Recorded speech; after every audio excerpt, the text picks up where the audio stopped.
सभी को नमस्कार। और आज हम पढ़ेंगे एनसीईआरटी की पुस्तक संस्कृत दीपकम भाग 3 जो कक्षा 8वीं की पुस्तक है। तो आज उसका हम पढ़ेंगे पंचम पाठ। इससे पहले हमने 1 से 4 तक के सारे हिंदी में अनुवाद और क्वेश्चंस आंसर कर लिए हैं। और आज हम पढ़ेंगे पंचमः पाठ जिसका नाम है गीता सुगीता कर्तव्या, यानी गीता को सुगीता करना चाहिए। तो इस पाठ का हम हिंदी अनुवाद देखने से पहले हम थोड़ा सा शब्दार्थ भी देख लेंगे। तो आइए हम नीचे शब्दार्थ देखते हैं। सभी बच्चे शब्दार्थ को अच्छे से पढ़ लेंगे, इसके बाद हिंदी में अनुवाद देखेंगे तो अच्छे से समझ में आएगा। ठीक है। तो महोत्सव का क्या अर्थ होता है? त्यौहार यानी पर्व, इसका अर्थ होता है पर्व। कथावाचक यानी कथावाचक, जो कथा को कहने वाला होता है। तो इसको मातृभाषा में क्या बोलेंगे वे आपको लिखना है। सुगीता गानमयी यानी अच्छी तरह से गाई जाने वाली। युद्ध परांगमुखम का मतलब होता है युद्ध से विमुख। ठीक है। अमृत तुल्यः का मतलब होता है अमृत के समान। अनुद्विग्न मनाह का मतलब होता है अविचलित मन वाला। ठीक है। जिस मन नहीं होता है, अविचलित मन वाला। ठीक है। विगत स्पृह का मतलब होता है आसक्ति से रहित। वीत राग भय क्रोधः का मतलब है वासना, भय और क्रोध से रहित। तो इसको मातृभाषा में क्या बोलेंगे ये आपको लिखना है।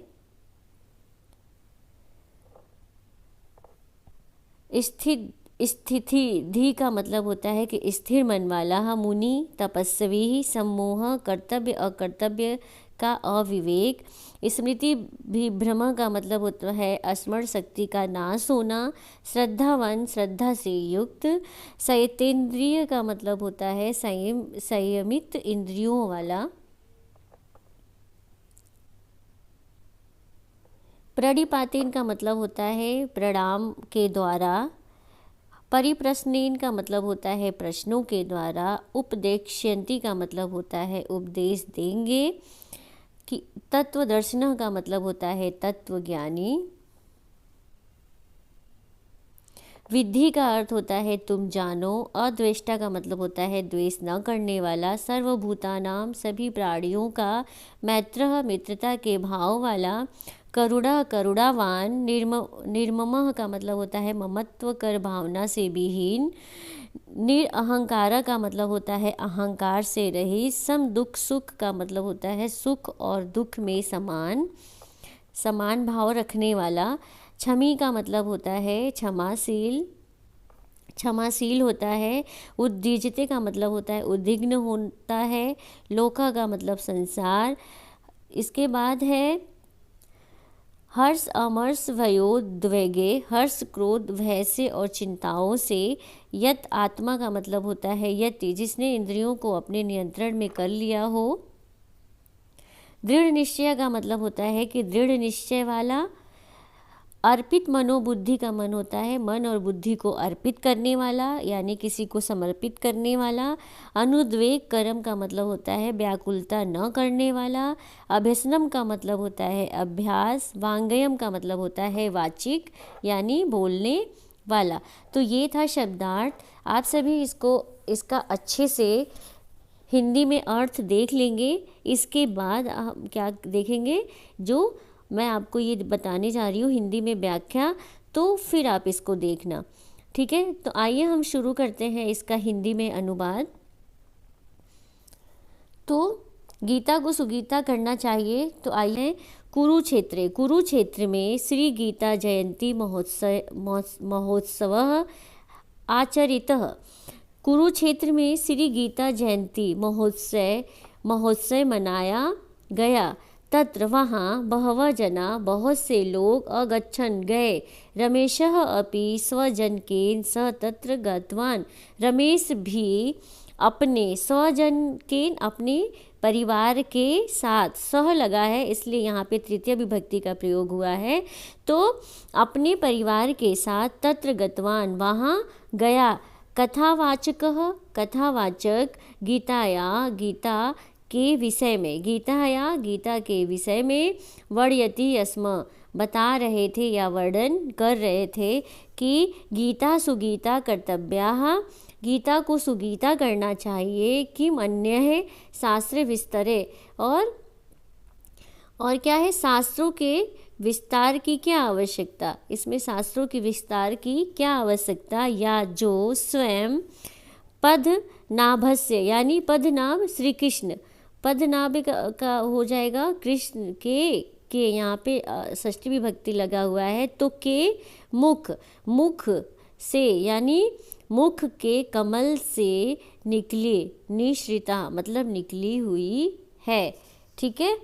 इदम श्रुत्वा, इसको सुनकर रमेशः पितरम अपृच्छत्, रमेश ने अपने पिता से पूछा, पिता हे पिता, गीता क्या है, कथम सुगीता कर्तव्या, तो इसे सुगीता कैसे करना चाहिए। तो पिता कहते हैं कि पुत्र, हे पुत्र, बहुभ्य वर्षभ्य, बहुत से वर्ष पहले, कुरुक्षेत्र में कौरवाणाम पांडवानाम च, कौरवों और पांडवों के मध्य बीच में क्या हुआ था, संग्राम यानी युद्ध अभवत हुआ, तस्मिन् युद्धे, उस युद्ध में स्वबांधवान अपने रिश्तेदारों को दृष्टवा देखकर अर्जुन ने युद्धम कर्तुम न इच्छति स्म, जो अर्जुन थे वो युद्ध करना नहीं चाहते थे, इच्छति स्म नहीं चाहते थे, तब भगवान श्री कृष्ण ने युद्ध परांग मुखम, युद्ध से मुंह मोड़ने वाला, युद्ध परांग मुखम का मतलब होता है युद्ध से मुख मोड़ने वाले अर्जुन को कर्तव्य पालनार्थम उपदिष्टवान, उन्होंने क्या किया कि अर्जुन को कर्तव्य पालन के लिए उपदिष्टवान उपदेश दिया। श्री कृष्ण का उपदेश ही श्रीमद्भगवद गीता अस्ति, तो जो श्री कृष्ण का उपदेश ही क्या है, श्री भगवद गीता है। गीतायाम अमृत तुल्य उपदेशाः सन्ति, गीता में अमृत तुल्य, अमृत के समान क्या है, उपदेश हैं। बहुत से सारे उपदेश हैं जिसमें संति बहुवचन है, तो गीता में अमृत के समान बहुत से उपदेश हैं। तो रमेश कहता है कि रमेश तहि सुगीता कर्तव्य इतस्य कः आशय, तो कह रहे कि फिर सुगीता कर्तव्य का क्या अर्थ है, सुगीता कर्तव्य का क्या अर्थ है। तो पिता कहते हैं कि अस्य आशय अस्ति, इसका आशय है कि, इसका अर्थ है कि, यत है कि गीता या अभ्यासः, गीता का अभ्यास या अध्ययन सम्यक रूपेण अच्छे रूप से करना चाहिए। ठीक है। गीता उत्तम भावेन पठितव्या, गीता को उत्तम भाव से पढ़ना चाहिए। और कार्य क्षेत्रे जीवन क्षेत्रे च, कार्य क्षेत्र और जीवन क्षेत्र में गीता के उपदेशों का पालन करना चाहिए। गीता के उपदेशों का पालन करना चाहिए। अस्मिन् पाठे, इस पाठ में वयम हम सब श्रीमद्भगवद गीता के कांचन श्लोकान पठामा, कुछ श्लोकों को पढ़ते हैं। तो वयम श्लोकान मिलित्वा, हम श्लोकों को क्या करेंगे, मिलकर गायामः अपि, और गाएंगे भी। तो पहला श्लोक दिया हुआ है, सुखेष्वनु उद्विग्नमनाः सुखेषु विगत स्पृह वीतराग भय क्रोध स्थित धीर मुनिरुच्यते। तो आइए हम इसका हिंदी में अनुवाद देखते हैं कि जो मनुष्य क्या करता है, मनों को विचलित, यानी मनों को उद्विग्न का मतलब होता है कि मन को विचलित नहीं होने देता है, और सुखों में, सुखेषु और सुखों में जिसकी क्या होती है, स्प्रिय चाहत समाप्त हो चुकी होती है, और वीत का मतलब होता है वासना, राग, भय और क्रोध से रहित है वही मनुष्य क्या कहलाता है, मुनि रुच्यते, यानी स्थित प्रज्ञ कहलाता है। तो आइए हम पदच्छेद के साथ इसका हिंदी में व्याख्या देखते हैं। दुखेषु अनुद्विग्न मनाः, जो दुख में क्या होता है, मन को विचलित नहीं होने देता है, और सुखेषु, और सुख में क्या करता है कि विगत स्पृह, और लालसा उसकी, जो सुख में उसकी लालसा नहीं होती है, कोई स्पृह मतलब कोई चाहत नहीं होती है।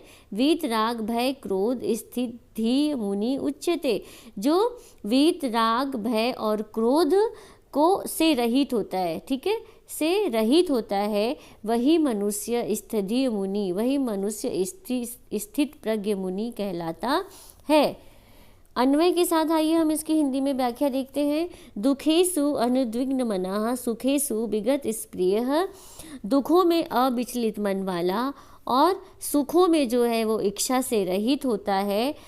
और वीत वासना राग भय क्रोध मुनि, जो क्या करता है, वासना राग भय से मुक्त होता है, वही मुनि स्थित धीय इति उच्यते, स्थित प्रज्ञ कहलाता है। आइए हम इसका भावार्थ के साथ हिंदी में व्याख्या देखते हैं कि भावार्थ क्या है इसका।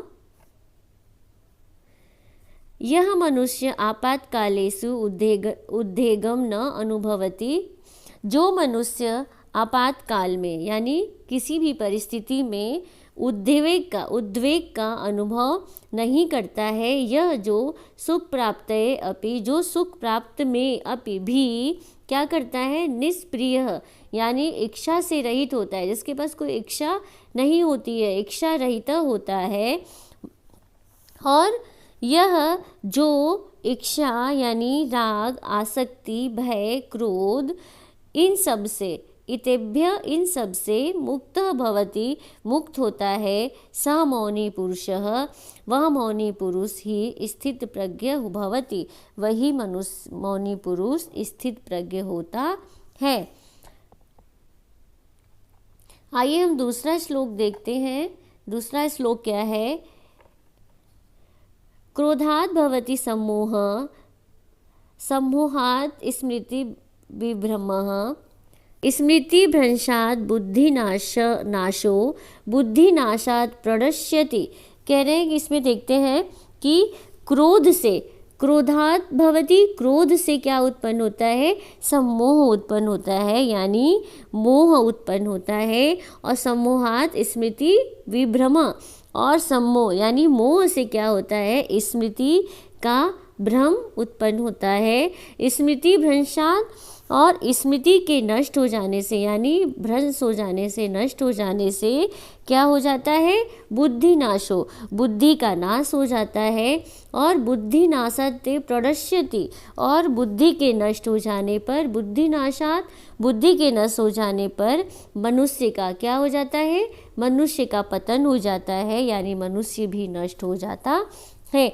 तो आइए हम इसका पदच्छेद के साथ हिंदी में व्याख्या देखते हैं कि क्रोध भवति सम्मोह, क्रोध से क्या उत्पन्न होता है, मोह उत्पन्न होता है। सम्मोहात् स्मृति विभ्रम, और मोह से क्या होता है, स्मृति का भ्रम उत्पन्न होता है। और स्मृति भ्रंशात् बुद्धि नाश, और स्मृति के नाश से, मोह से क्या होता है, स्मृति का नाश होता है। और स्मृति भ्रंशात्, और जब स्मृति का नाश होता है तो बुद्धि नाशात् यानी उसकी बुद्धि नष्ट हो जाती है। और जब बुद्धि नाशात्, जब उसकी बुद्धि नष्ट होती है तो उससे क्या होता है, प्राणी प्रणश्यति यानी प्राणी का विनाश हो जाता है।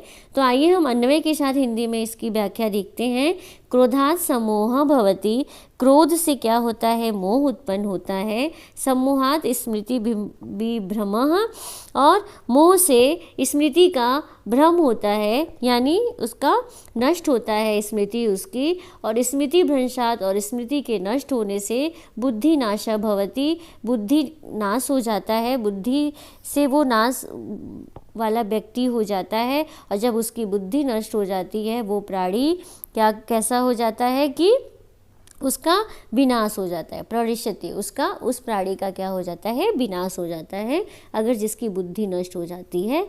तो आइए हम इसका भावार्थ देखते हैं। भावार्थ के साथ हिंदी में व्याख्या देंगे कि मानवस्य यदा क्रोधः भवति, मनुष्य जब क्या करता है, क्रोधित होता है, तदा तब क्रोधात अविवेकः उत्पद्यते, तब क्रोध से अविवेक पैदा होता है। क्रोध से, तो यहाँ पे पंचमी विभक्ति लगी है, तो क्रोध से क्या होता है, अविवेक पैदा होता है। अविवेकात आत्मानं विस्मरति, अविवेकात आत्मानं विस्मरति, और अविवेक से क्या होता है, वह अपने आप को, आत्मानम अपने आप को, विस्मरति भूल जाता है।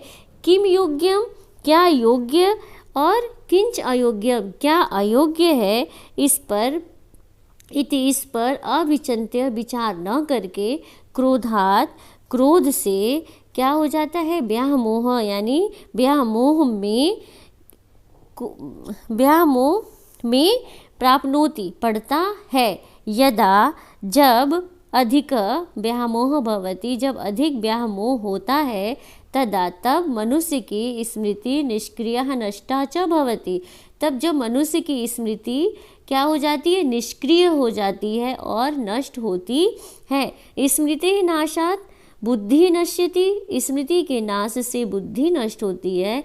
बुद्धि नाशात, और बुद्धि नाश होने से सह मनुष्य, वह मनुष्य विनाशम प्राप्नोति, विनाश को प्राप्त करता है।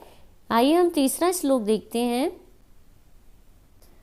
त्वद्विधि प्रणिपातेन परिप्रश्नेन सेवया उपदेक्ष्यन्ति ते ज्ञानम ज्ञानिन अस्तु तत्वदर्शिन।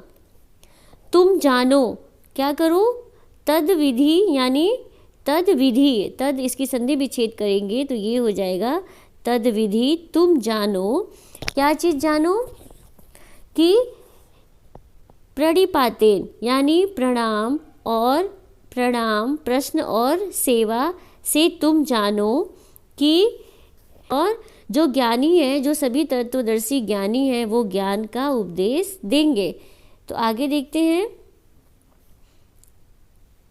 इसका हम पदच्छेद के साथ हिंदी में व्याख्या देखेंगे कि तद विधि, इसे जानो, किससे, प्रणिपातेन, प्रणाम से, परिप्रश्नेन, प्रश्न से, सेवया उपदेक्ष्यन्ति, क्या करेंगे, प्रसेवा से वो तुम्हें उपदेश देंगे, तत्वदर्शी ज्ञानी, और तत्वदर्शी ज्ञानम ज्ञानिना तत्वदर्शिना, तत्वदर्शी ज्ञानी तुम्हें ज्ञान देंगे। तुम किन किन चीज़ों से जानो, प्रणाम से, प्रश्न से और सेवा से, वो तुम्हें उपदेश देंगे जो तत्वदर्शी ज्ञानी होंगे। अन्वय के साथ आइए हम इसकी हिंदी में व्याख्या देखते हैं कि तद प्रणिपातेन सेवया परिप्रश्नेन विधि, वह तुम्हें किस चीज़ से जानेंगे, कि प्रणाम से, सेवा से और प्रश्न से, ते तत्वदर्शिना ज्ञानिना ज्ञानम उपदेक्ष्यन्ति, और वो तत्वदर्शी जो ज्ञानी होंगे वो तुम्हें ज्ञान का उपदेश देंगे। तो आइए हम इसका भावार्थ के साथ हिंदी में व्याख्या देखते हैं कि भगवान श्री कृष्ण जो होते हैं, भगवान श्री कृष्ण अर्जुनम उपदिशति, भगवान श्री कृष्ण अर्जुन को उपदेश देते हैं कि हे अर्जुन, भवान गुरो समीपम गत्वा, तुम गुरु के पास, भवान तुम गुरु समीपम, गुरु के पास, गत्वा जाकर, यथार्थ ज्ञान प्राप्त करने की प्रयास करो। भवान विनीतः, तुम विनम्र च और जिज्ञासु भूत्वा होकर, गुरु की सेवा करो। तत्वज्ञानी गुरु, जो तत्वज्ञानी गुरु क्या करेंगे, भवते ज्ञानम प्रदास्यति, तुम्हें ज्ञान देंगे। जो कौन होंगे, जो तत्वज्ञानी गुरु होंगे वो तुम्हें ज्ञान देंगे। यद, क्योंकि ये सत्यस्य, जो सत्य का दर्शन कृतवन्तः कर चुके हैं, जो सत्य का दर्शन कर चुके हैं, ते वे एव ही यथार्थ ज्ञानिनः भवन्ति, वही क्या होते हैं, यथार्थ ज्ञानी होते हैं, वही यथार्थ ज्ञान के बारे में तुम्हें बताएंगे। और जो सत्य का दर्शन कर चुके हैं वो कौन से व्यक्ति होते हैं, वही यथार्थ ज्ञानी होते हैं, यानी साक्षात को देखने वाले होते हैं। तो आइए हम चौथा श्लोक देखते हैं। श्रद्धावान लभते ज्ञानम तत्परः सयतेन्द्रियः ज्ञानम लब्ध्वा परा शांतिम चिरेणा अधिगच्छति।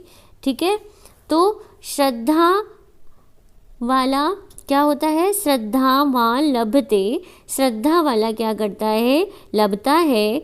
और ज्ञान तत्पर, और ज्ञानी जो होते हैं और जो हमेशा तत्पर रहते हैं और अपने संयतेंद्रिय, अपने इंद्रियों को वश में रखने वाला, वो क्या करता है, ज्ञानम लब्ध्वा, ज्ञान प्राप्त करके पराम शीघ्र ही क्या करता है, शांतिम चिरेण अधिगच्छति, वह शांति को प्राप्त करता है। तो आइए हम इसका पदच्छेद के साथ हिंदी में व्याख्या देखते हैं। श्रद्धावान लभते, श्रद्धा वाला लभता है, ज्ञानम ज्ञान, और तत्पर, और संयतेन्द्रिय इंद्रियों को वश में रखने वाला, ज्ञानम लब्ध्वा ज्ञान को प्राप्त कर क्या करता है, पराम शांतिम परम शांति को शीघ्र अधिगच्छति, वह शीघ्र ही प्राप्त होता है।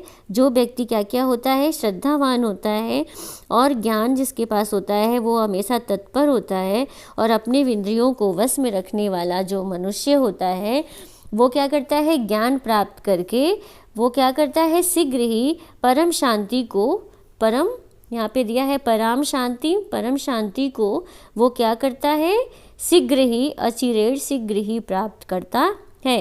तो आइए हम इसका अन्वय देखते हैं कि संयतेन्द्रिय इंद्रियों को वश में रखने वाला, तत्पर, श्रद्धावान, जो श्रद्धावान वाला मनुष्य है वो क्या करता है, ज्ञानम लभते, वो ज्ञान को प्राप्त करता है, तथा ज्ञानम लब्ध्वा, और ज्ञान को वह प्राप्त करके क्या करता है, अचिरेण शीघ्र ही पराम शांतिम अधिगच्छति, शीघ्र ही वो परम शांति को प्राप्त करता है। तो आइए हम इसका भावार्थ के साथ हिंदी में व्याख्या देखते हैं। भावार्थ कि यह श्रद्धालु मनुष्य दिव्य ज्ञानम प्राप्तुम, जो श्रद्धालु मनुष्य दिव्य ज्ञान प्राप्त करने के लिए निरंतरम प्रयासम करोति, निरंतर प्रयास करता है। और तथैव, और जो मनुष्य इंद्रियाणि स्ववशे कृतवान, इंद्रियों को अपने वश में करता है, और सह मनुष्य, वह मनुष्य दिव्य ज्ञानम प्राप्स्यति, वह मनुष्य क्या करता है, दिव्य ज्ञान को प्राप्त करेगा। तदृशम, ऐसा दिव्य ज्ञानम प्राप्य, ऐसा दिव्य ज्ञान प्राप्त करने वाला, सह वह पुरुष जीवने अनंतनम आनंदनम प्राप्नोति, वह मनुष्य क्या करता है, जीवन में अनंत आनंददायक प्राप्त करता है। तो आइए हम आगे 5वां श्लोक देखते हैं।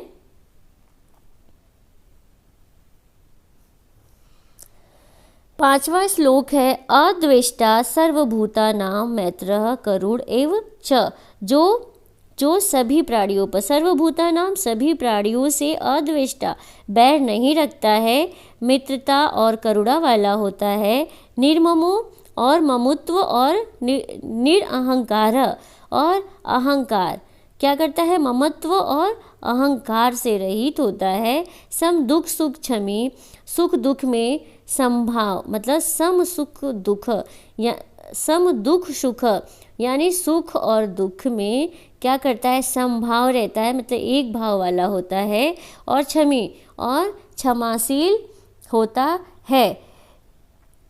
तो आइए हम पदच्छेद के साथ इसकी हिंदी में व्याख्या देखते हैं। पदच्छेद, अद्वेष्टा सर्वभूतानाम, जो सभी प्राणियों को, सर्वभूतानाम सभी प्राणियों से अद्वेष्टा बैर नहीं रखता है, वो मित्रता रखता है और करुणा रखता है, और एवच और निर्मम क्या करता है, जो ममत्व और निरहंकारम और क्या करता है, अहंकार से रहित होता है, सम दुख सुख और सम दुख में एक स्वभाव वाला होता है, क्षमी और क्षमावान होता है। तो आइए हम अन्वय के साथ इसकी हिंदी में व्याख्या देखते हैं कि जो मनुष्य सर्वभूतानां अद्वेष्टा मैत्र च करुण एवं निर्ममः निरअहंकार सम दुख सुख क्षमी अस्ति स एवं मम प्रिय भवति। कह रहे कि जो मनुष्य सभी प्राणियों से ईर्ष्या नहीं रखता है और सबसे मित्रता और करुण भाव रखता है और जो ममत्व और अहंकारी नहीं होता है और सम दुख सुख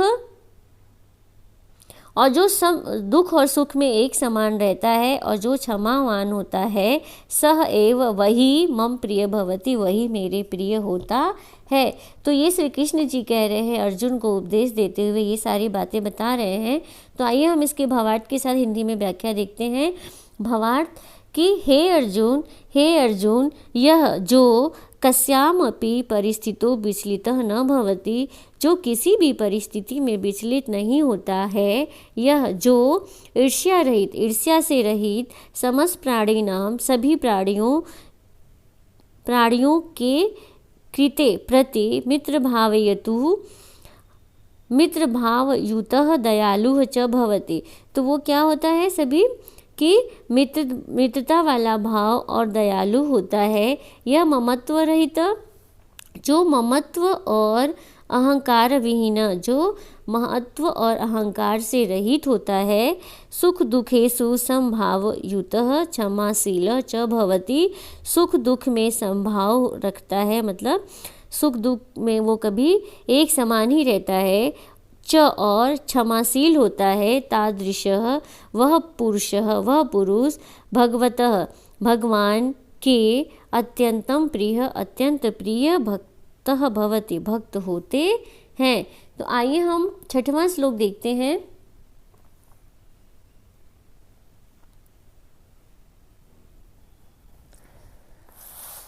छठवां श्लोक है संतुष्टः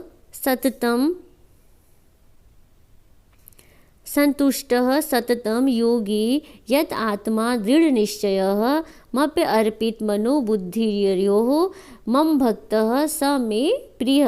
कह रहे कि जो सदा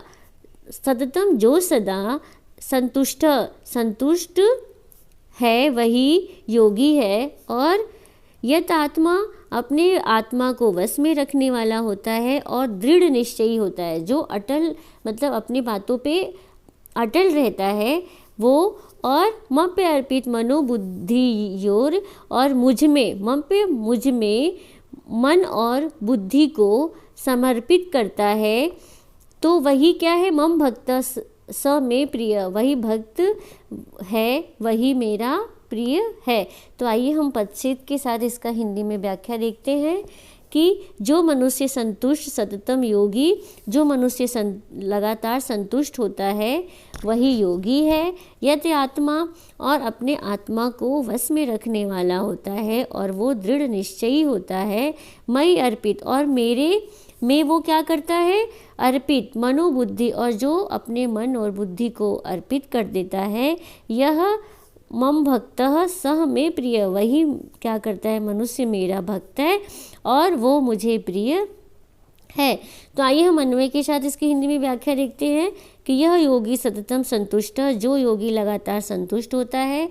यत आत्मा, जो आत्मा को वश में रखने वाला होता है और जो दृढ़ निश्चय वाला होता है, और जो मुझ में अपनी बुद्धि और मन को अर्पित करता है। सह मम भक्त में प्रिय, वही मेरा भक्त होता है और वही मेरा प्रिय होता है। तो आइए हम इसका भावार्थ के साथ हिंदी में व्याख्या देखते हैं। तो हे पार्थ जो है ये अर्जुन के लिए आया है कि हे पार्थ, यह निरंतरम संतुष्ट भवति, जो सदा संतुष्ट होता है, अर्थात किसी कस्यापि वस्तुना अभावात कदापि असंतुष्ट न भवति, जो वस्तु के अभाव से क्या करता है, कभी भी असंतुष्ट नहीं होता है। और यह मन, और जो मन और इंद्रियों को विजित्य यानी जीत कर संयमी भवति संयमी होता है, और यह स्वबुद्धया और जो अपनी बुद्धि से परमेश्वरस्य परमेश्वर के स्वरूपम स्वरूप को क्या करता है, स्थिरीकरोति स्थिर करता है, और यश और जो मन और बुद्धि से ईश्वर में समर्पित करता है, ईश्वर में समर्पित करता है या समर्पित होता है, सह मनुष्य वह मनुष्य मम अतीव प्रियतम वह मनुष्य मेरे लिए अत्यधिक प्रिय है, और भक्तः भवति प्रिय भक्त होता है, वही मनुष्य मेरा अतीव प्रियतम भक्त भवति अत्यधिक प्रिय भक्त होता है। आइए हम 7वां श्लोक देखते हैं। 7वां श्लोक है यस्मान्नो द्युज्यते लोकः लोकान्यो द्युज्यते च यः हर्ष अमहर्ष भयोद्वेग मुक्तो यः स च मे प्रिय। तो जिससे यस्मात् जिससे लोक क्या होता है, उद्विग्न नहीं होता है, और यह च और यह जो लोक से लोकान उद्विज्यते और जो लोक से उद्विग्न नहीं होता है, और जो हर्ष अमर्ष यानी हर्ष और ईर्ष्या भय उद्वेग से मुक्त है, यह चे में प्रिय वही मेरा प्रिय है। जो हर्ष ईर्ष्या भय और उद्वेग से मुक्त होता है यानी रहित होता है, वही मेरा प्रिय मित्र होता है। तो आइए हम पदच्छेद के साथ इसका हिंदी में व्याख्या देखेंगे तो और अच्छे से समझ में आएगा। यस्मात् न उद्विजते लोकः, जिससे लोक उद्विग्न नहीं है होता है, और लोकात् न उद्विजते और जो लोक से उद्विग्न नहीं होते हैं, और जो हर्ष अमर्ष जो हर्ष और ईर्ष्या, इसका मतलब होता है ईर्ष्या भय और उद्वेग से यानी गुस्सा से मुक्त हैं, क्या है, यह स च में प्रिय वही मेरे प्रिय मित्र हैं। अन्वय के साथ देखेंगे कि यस्मात् लोकः न उद्विजते, वही मतलब हुआ कि जो जिससे क्या होता है, लोक उद्विग्न नहीं होता है, यह च लोकात् न उद्विजते और जो लोक से उद्विग्न नहीं होते हैं, यह जो हर्ष अमर्ष भय उद्वेग और जो हर्ष ईर्ष्या और भय से उद्वेग से जो हर्ष अमर्ष जो हर्ष ईर्ष्या भय और उद्वेग से मुक्त होते हैं, स में प्रिय भवति वही मेरे प्रिय होते हैं। तो आइए हम इसका भावार्थ देखते हैं।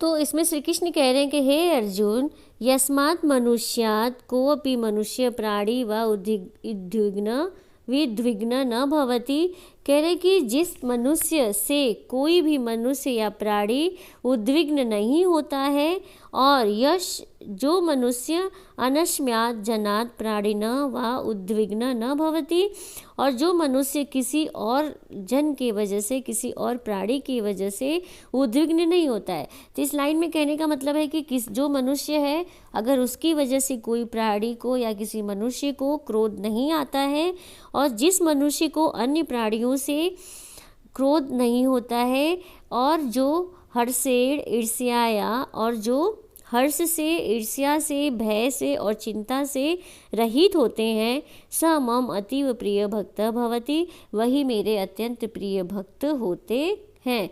तो आइए हम 8वां श्लोक देखते हैं। 8वां श्लोक है अनुद्वेगकरम जो वचन यानी जो वाक्य अनुद्वेगकरम वाक्यम सत्यम, जो वचन उद्वेगहीन सत्य और प्रिय और हितकारी हो, मतलब उद्वेगहीन हो, जो गुस्सा से रहित वाले वाक्य हो और वो सत्य हो और वो प्रिय हो और वो हितकारी हो, और स्वाध्याय यानी स्वाध्याय और अभ्यास भी क्या करता है, वांगयम तप उच्यते, तो वह बाणी का तप कहलाता है। जो वचन कैसे होते हैं, उद्वेगहीन हो और सत्य हो, प्रिय हो और हितकारी होते हैं, और जो क्या है, स्वाध्याय और अभ्यास से भी वो क्या कहलाते हैं, वांगयम तपम उच्यते, बाड़ी का तप कहलाते हैं। तो आइए हम पदच्छेद देखते हैं। इसका पदच्छेद के साथ हम इसका हिंदी में व्याख्या देखेंगे कि अनुद्वेग करम वाक्यम सत्यम प्रियम हितम च यत् स्वाध्याय अभ्यसनम च एव वांग्यमय तपः उच्यते। कि जो उद्वेगहीन वाक्य हो और जो सत्य हो, प्रिय हो और सबके लिए हितकारी हो, और स्वाध्याय यानी स्वाध्याय और अभ्यास से भी वो क्या कहलाते हैं, वांग्मयम, बाड़ी का तप कहलाते हैं। अन्वय के साथ हम इसका हिंदी में व्याख्या देते हैं कि यद वाक्यम, जो वाक्य अनुद्वेग करम सत्य प्रिय हितम च, और क्या हो, प्रिय हो और हित हो, और कैसे हो, तथा स्वाध्याय अभ्यसनम, और स्वाध्याय और अभ्यास से भी वो क्या कहलाते हैं, एव ही वांगयम, बाड़ी का तप कहलाते हैं। आइए हम भावार्थ के साथ इसका हिंदी में व्याख्या देखते हैं कि यत, जो वचन, अनुद्वेग करम मतलब उद्वेग नहीं पैदा करते हैं, गुस्सा पैदा नहीं करते हैं, भषणम उद्वेगम, उद्वेगम न जनेत, मानव किसी भी जो भाषा होती है बाड़ी से किसी को गुस्सा नहीं होता है, वो सत्य होता है और प्रिय कर्म होता है, यानी प्रिय लगने वाला होता है, और च हितकरम, हितकरम और हितकारी भाषण स्यात् हो तो तत् वांगयम तपम इति कथ्यते, तत् वांगयम तपः इति कथ्यते, तो वही वाणी का तप कहलाता है।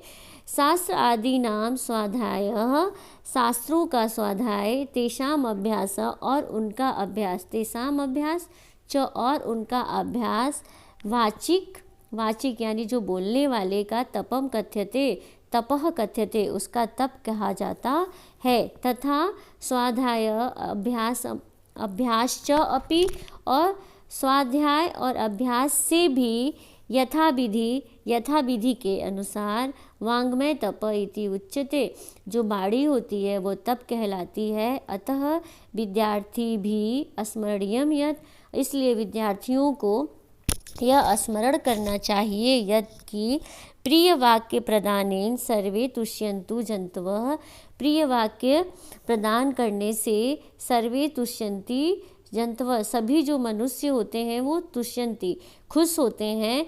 तो तस्मात् तदेव वक्तव्यम, तो इसलिए हमें तदेव वक्तव्यम, वही बोलना चाहिए। वचनेन का दरिद्रता, तो हमें वचन में किस प्रकार की दरिद्रता रखनी चाहिए, हमें दरिद्रता नहीं रखनी चाहिए। क्यों कि अगर प्रिय वाक्य बोलने से सभी मनुष्य खुश होते हैं तो हमें उसी प्रकार की बाणी को बोलना चाहिए। तो आज के क्लास में हमने इसका हिंदी में अनुवाद देखा, तो आप सभी को उम्मीद करती हूँ कि मेरी वीडियो अच्छी लगी हो। अगर वीडियो अच्छी लगी हो तो आप लाइक, सब्सक्राइब एंड शेयर कीजिए, और हम मिलते हैं नेक्स्ट वीडियो में। तब तक के लिए सभी को धन्यवाद।